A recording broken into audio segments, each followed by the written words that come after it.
नमस्कार। तीन खबर सबकी नजर में आपका स्वागत है। आज जिन तीन खबरों पर हमारी नजर रहेगी उसमें पहली खबर दिल्ली से है, जहां दिल्ली के उप मुख्यमंत्री सीबीआई के सामने पेश हुए। ये तस्वीरें आप देख सकते हैं हमारी तीन खबरों की। पहली तस्वीर में उप मुख्यमंत्री मनीष सिसोदिया सीबीआई के सामने पेश हो रहे हैं। दूसरी जिस खबर पर हमारी नजर है वो है छत्तीसगढ़ से, जहां कांग्रेस के राष्ट्रीय अधिवेशन में प्रियंका और राहुल गांधी ने पार्टी और विपक्षी दलों को संदेश दिया है। और तीसरी खबर जिस पर हमारी नजर होगी वो खबर है मध्य प्रदेश से, जहां भाजपा सांसद केपी यादव के बयान से अंदरूनी लड़ाई खुलकर सामने आई। अब आप कहेंगे केपी यादव कौन है? जी हां, वही केपी यादव जिन्होंने 2019 के लोकसभा चुनाव में केंद्रीय मंत्री इस समय जो भारतीय जनता पार्टी में आ गए हैं, ज्योतिरादित्य सिंधिया को हराया था। तो अब इन तीन खबरों पर हमारी नजर है। सबसे पहली खबर पर हम विस्तार से रुख करते हैं। दिल्ली आबकारी घोटाले को लेकर सीबीआई दिल्ली के उप मुख्यमंत्री और आप नेता मनीष सिसोदिया से पूछताछ कर रही है। सीबीआई के सामने पेश होने से पहले आप के नेता और कार्यकर्ता सड़क पर उतर गए। मुख्यमंत्री अरविंद केजरीवाल सहित तमाम नेता मनीष सिसोदिया की गिरफ्तारी की आशंका जता रहे हैं। इस बीच सिसोदिया मां का आशीर्वाद लेकर अपने घर से राजघाट पहुंचे। महात्मा गांधी के समाधि स्थल पहुंचकर उन्होंने श्रद्धांजलि दी। इसके बाद सीबीआई मुख्यालय के लिए मनीष सिसोदिया निकल गए। एजेंसी के मुख्यालय में कड़ी सुरक्षा की व्यवस्था की गई है, क्योंकि भारी संख्या में आम आदमी पार्टी के कार्यकर्ता मनीष सिसोदिया के साथ पहुंच रहे हैं। साथ ही परिसर के आसपास धारा 144 लागू कर दी गई है, ताकि किसी भी तरह के उपद्रव की कोई भी घटना ना हो। सिसोदिया के समर्थन में आपके नेता उन्हें लाखों बच्चों को पढ़ाने की व्यवस्था करने वाले नेता पर अत्याचार हो रहा है, यह बताने का प्रयास कर रहे हैं। वहीं सिसोदिया खुद को महान क्रांतिकारी भगत सिंह का बड़ा अनुयायी बता रहे हैं, जबकि सिसोदिया पर आबकारी घोटाले का आरोप लगा है। आइए जानते हैं कि उन पर क्या आरोप है। सिसोदिया पर आरोप है कि कोविड में दुकान बंद रहने के नाम पर शराब कंपनियों को लाइसेंस फीस में एक रकम लौटाई, क्योंकि वो हवाई अड्डे क्षेत्र में जरूरी एनओसी लेने में नाकाम रही थी। विदेशी शराब पर 50 रुपए प्रति केस की छूट दी गई। वहीं 2021-22 में जिनको शराब के लाइसेंस मिले उनको टेंडर होने के बाद बेजा फायदा पहुंच गया। तमाम तरह से शराब नीति को लेकर मनीष सिसोदिया पर आरोप लगाए गए हैं कि नई शराब नीति के तहत बड़े उद्योगपतियों, कॉर्पोरेट जगत के लोगों को फायदा पहुंचाया गया, कानून की धज्जियां उड़ाई गई। मनीष सिसोदिया जो एक्साइज विभाग के मंत्री थे, उन्होंने बड़े फैसले किए, लागू करवाए, जो तय प्रावधानों और नोटिफाइड एक्साइज नीति के खिलाफ थे। मनीष सिसोदिया ने शराब का लाइसेंस लेने वालों को टेंडर होने के बाद आर्थिक फायदे पहुंचाने के भी इनके ऊपर आरोप है, जिससे सरकारी खजाने को काफी नुकसान हुआ। ये सब उच्च सियासी स्तर की सांठगांठ को दिखाता है। सीबीआई की पूछताछ को लेकर आम आदमी पार्टी के नेता और कार्यकर्ता प्रदर्शन कर रहे हैं। इस बीच आप नेता संजय सिंह को गिरफ्तार किया गया है। ये काले अंग्रेज के संदर्भ में राघव चड्ढा काबिज हैं। इन लोगों से भारतीय जनता पार्टी से लड़ने के लिए और उन्हें एक बात याद रखना, जब मैं बैठता हूं सत्ता के नशे में चूर बीजेपी को सत्ता से बेदखल करने के लिए रखा करो। मेरे को बहुत सारे लोगों को कुर्बानियां देनी पड़ सकती है। कभी भी जब मैं बैठा हूं समझ लेना टीवी को साउंड भी चालू, सब चीज। लेकिन अफसोस मत करना, जैसा इंस्ट्रक्शन जैसे दिए मैं बोला, फिर गर्व करना मनीष सिसोदिया जी के जेल जाने पर। सबसे पहले मैं भारतीय जनता पार्टी को यह पूछना चाहता हूं कि लगातार आप लोग आरोप लगाते आए हैं कि मनीष सिसोदिया जी ने 10,000 करोड़ का घोटाला किया। मैं बीजेपी से पूछना चाहता हूं कि 10,000 करोड़ में कितने जीरो आते हैं, क्या इस बात का भी एहसास है आप लोगों को? आपने आरोप लगाया कि मनीष सिसोदिया ने 10,000 करोड़ की संपत्ति, अवैध संपत्ति कमा ली, रिश्वत ले ली। यह पैसा कहां गया? ईडी सीबीआई ने मनीष सिसोदिया जी के घर पर रेड करी, उनके बैंक लॉकर पे रेड करी, उनके पैतृक गांव पे रेड करी, उनके दोस्त रिश्तेदारों के सारे ठिकानों पे रेड करी, सारी संपत्ति खंगाल के देख ली। एक नया पैसा भाजपा की जांच एजेंसियों को नहीं मिला, एक नया पैसा, क्योंकि ये सारे आरोप सरासर फर्जी, झूठे और फैब्रिकेटेड हैं। मकसद बस इतना ही है कि कुछ भी करो, अरविंद केजरीवाल को खत्म करो।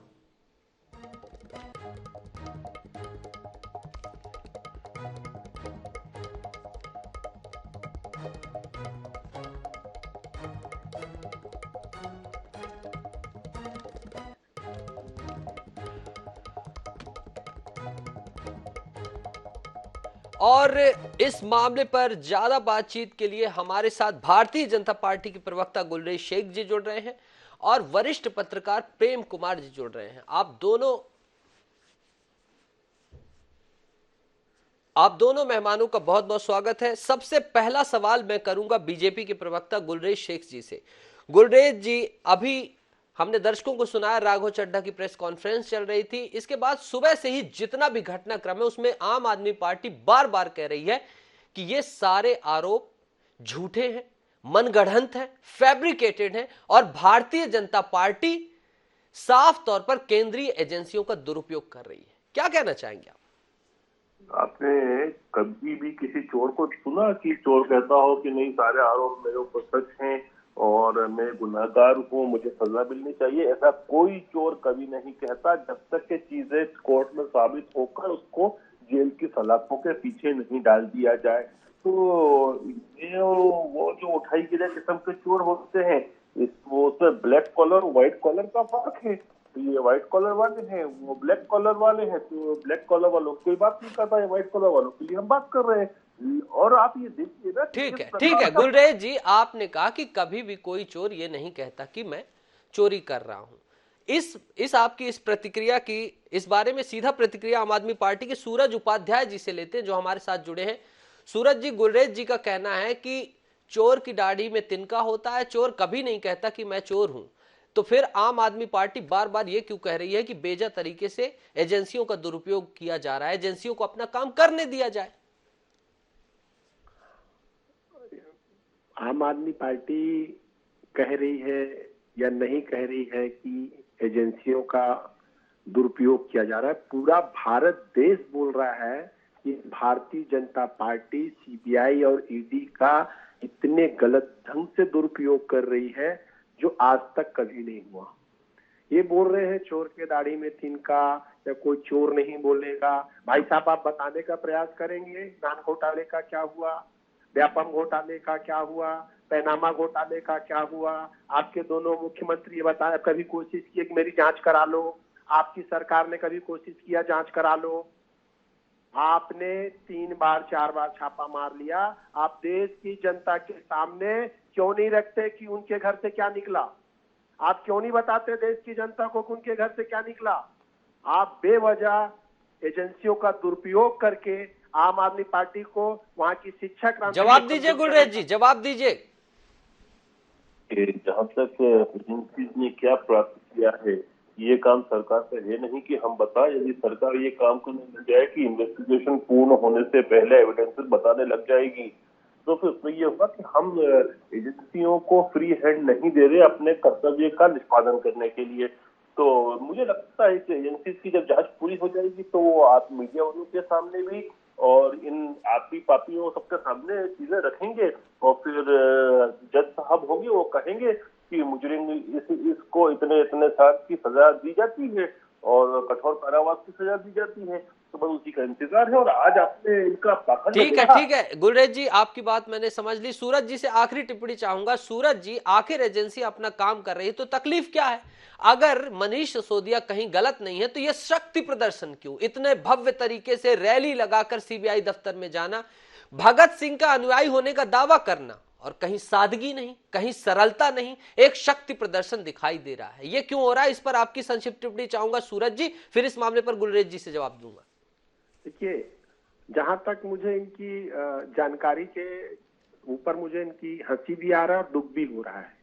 कोई भी छापा पड़ता है, अभी छत्तीसगढ़ में ईडी के छापा पड़े, सीबीआई का छापा पड़ता है, बिल्कुल वो डिस्क्लोज करते हैं कि 100 करोड़ मिला कि 200 करोड़ मिला कि 50 करोड़ मिला कि क्या मिला कि क्या नहीं मिला, क्या नकली दस्तावेज मिले। ये कैसी बात कर रहे हैं कि हम नहीं बताएंगे? आप पेपरों के माध्यम से आपको नहीं पता, न्यूज चैनल के माध्यम से नहीं पता कि हर जांच के बाद ये खुलासा किया जाता है कि 200 करोड़ पकड़ाया कि 100 करोड़ पकड़ाया कि 50 करोड़ पकड़ाया कि फर्जी दस्तावेज पकड़ाया? ये सिर्फ और सिर्फ एजेंसियों का दुरुपयोग कर रहे हैं। और अगर एक साल से कोई भी पॉलिसी हर साल चेंज होती है, आज दूसरा बजट सत्र आने को है, हर मार्च में पॉलिसी बदल जाती है, आप एक साल तक जांच नहीं कर पाए। वही पॉलिसी पंजाब में लागू होने जा रही है। इन लोग सिर्फ और सिर्फ वहां के बच्चों की। बिल्कुल सूरज जी, वक्त बहुत कम है और आपकी प्रतिक्रिया गुलरेज शेख जी से लेते, लेकिन फोन किसी कारणवश कट गया है। आप दोनों मेहमानों का हमसे जुड़ने के लिए बहुत बहुत शुक्रिया। अब इस विमर्श में, अब इस बारे में हम निष्पक्ष राय के लिए प्रेम कुमार जी से जुड़ रहे हैं, वरिष्ठ पत्रकार हैं प्रेम कुमार जी। प्रेम कुमार जी, आप कैसे देखते हैं इस पूरे घटनाक्रम को?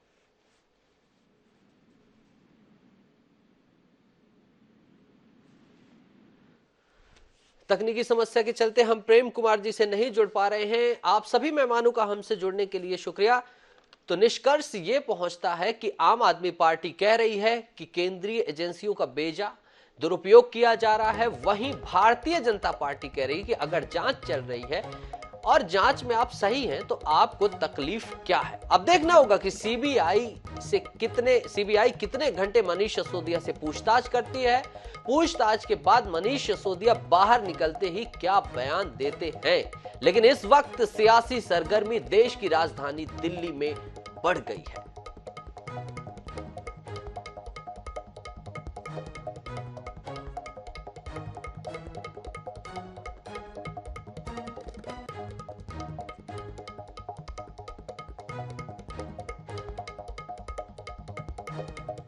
धारा 144 के बीच सीबीआई दफ्तर मनीष सिसोदिया पहुंचे हैं और पूछताछ जारी है। अब देखना होगा कि क्या इस मसले पर शाम तक क्या कुछ मनीष सिसोदिया निकलते ही कहते हैं, पूछताछ कितनी देर तक चलती है, क्या सीबीआई के हाथ कुछ लगता है या यूं ही खाली हाथ रह जाती है। और छत्तीसगढ़ की राजधानी रायपुर में चल रहे कांग्रेस के राष्ट्रीय महाधिवेशन में रविवार को कांग्रेस सांसद राहुल गांधी का संबोधन हुआ। 3 दिनों तक चलने वाले इस महाधिवेशन के आखिरी दिन राहुल गांधी ने भारत जोड़ो यात्रा का अनुभव साझा किया। उन्होंने देश भर से आए कांग्रेस के हजारों प्रतिनिधियों को संबोधित करते हुए कहा कि कन्याकुमारी से कश्मीर तक हमारा घर है। राहुल ने श्रीनगर में अपने तिरंगा फहराने और प्रधानमंत्री नरेंद्र मोदी के 1992 में तिरंगा फहराने का फर्क समझाया। उन्होंने कहा कि मोदी 15 से 20 लोगों के साथ तिरंगा फहरा कर आए थे, जबकि हमारे साथ हजारों युवाओं ने तिरंगा फहराया। आपने उनके हाथों से तिरंगा छीन लिया। उन्होंने कहा कि हिंदुस्तान एक भावना है और तिरंगा हमारा सिंबल है। राहुल गांधी ने सावरकर का नाम लेकर केंद्र की सरकार पर प्रहार किया। उन्होंने कहा कि हम सत्याग्रही हैं और बीजेपी वाले सत्ताग्राही। राहुल ने अडानी का भी जिक्र किया और लोकसभा में कही अपनी बात को दोहराया और कहा कि उन्हें अपने सवालों के जवाब नहीं मिले। महाधिवेशन को आज कांग्रेस महासचिव प्रियंका गांधी वाड्रा ने भी संबोधित किया। उन्होंने जमीनी स्तर पर काम करने और एकजुट होकर आने वाले चुनाव में भिड़ने का आह्वान भी किया। कुल मिलाकर कांग्रेस के कार्यकर्ताओं में कांग्रेस के ढांचे में जान फूंकने की कोशिश की गई है।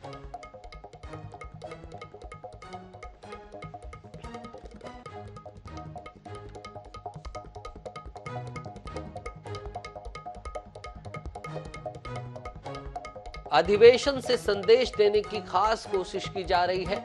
राहुल गांधी और प्रियंका गांधी की दोनों बड़ी बातें आपको स्क्रीन पर दिखाई दे रही हैं। प्रियंका गांधी देश को हिम्मत दिलाना हमारा काम है, कांग्रेसी कार्यकर्ताओं से कह रहे हैं। वहीं राहुल गांधी कह रहे हैं कि केंद्र सरकार विशेष व्यक्तियों को, खास लोगों को लाभ पहुंचा रही है। अडानी को लेकर राहुल गांधी तंज कस रहे हैं। वहीं प्रियंका गांधी एक सॉफ्ट संदेश दे रही हैं कि भविष्य के लिए हमें किस तरह से तैयार रहना है। महंगाई, बेरोजगारी, भ्रष्टाचार, इन सब में नियंत्रण लाना है।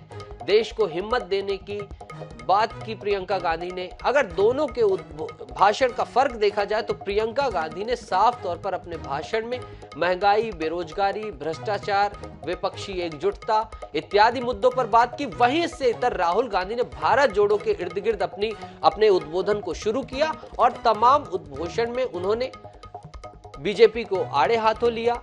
भविष्य के योजनाओं के संदर्भ में कांग्रेसी कार्यकर्ताओं का आह्वान किया, उन्हें धन्यवाद ज्ञापित किया, श्रीनगर में अपने यात्रा का उल्लेख बताया। इस तरह से दोनों के उद्बोधन में कुछ बिंदु समान दिखाई दिए और कुछ बिंदु अलग अलग दिखाई दिए। प्रियंका गांधी का वहीं सॉफ्ट कॉर्नर दिखाई दिया, वहीं दूसरी तरफ राहुल गांधी का तल्ख तेवर, तल्ख अंदाज दिखाई दिया। यानी कि कहीं ना कहीं कांग्रेस को लीड करते हुए राहुल गांधी को दिखाया गया है।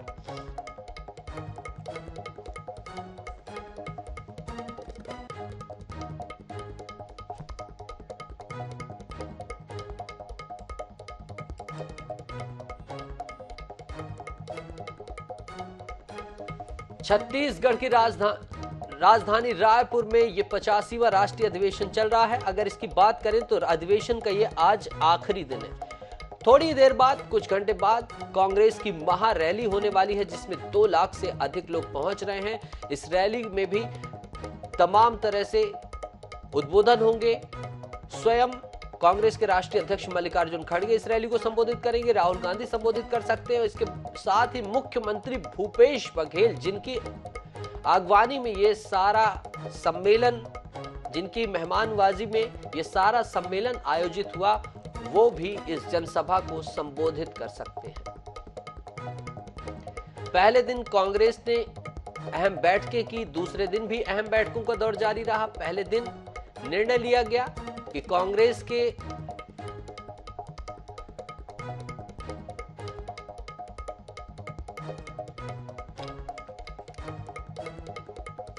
और अब बात करेंगे 3 खबर सबकी नजर में तीसरी खबर की। तीसरी खबर मध्य प्रदेश के गुना की सियासत से है और यह सियासत कोई भारतीय जनता पार्टी कांग्रेस के बीच नहीं हुई है, बल्कि यह सियासत एक ही दल में यानी कि भारतीय जनता पार्टी के ही इर्द गिर्द है और इसमें भारतीय जनता पार्टी की कहीं ना कहीं अंतर कलह खुलकर सामने आई है।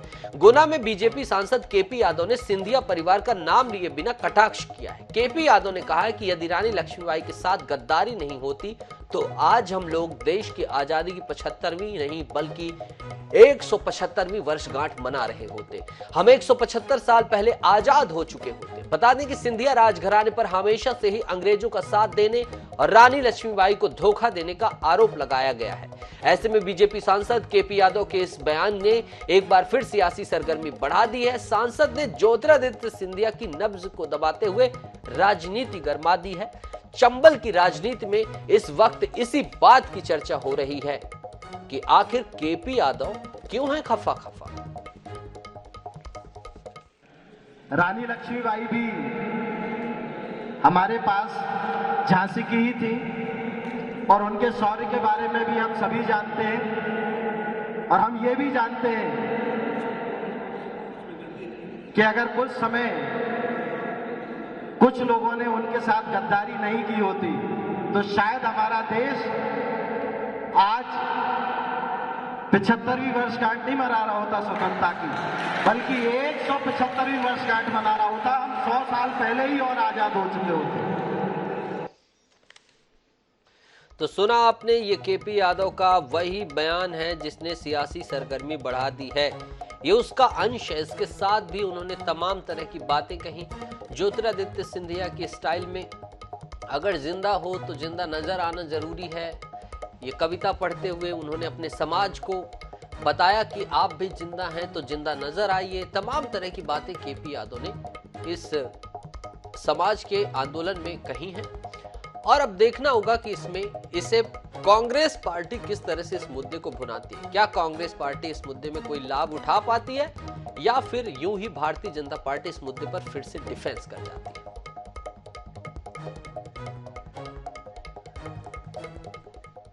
3 खबर सबकी नजर में इतना ही। बने रहिए मेरे साथ। नमस्कार।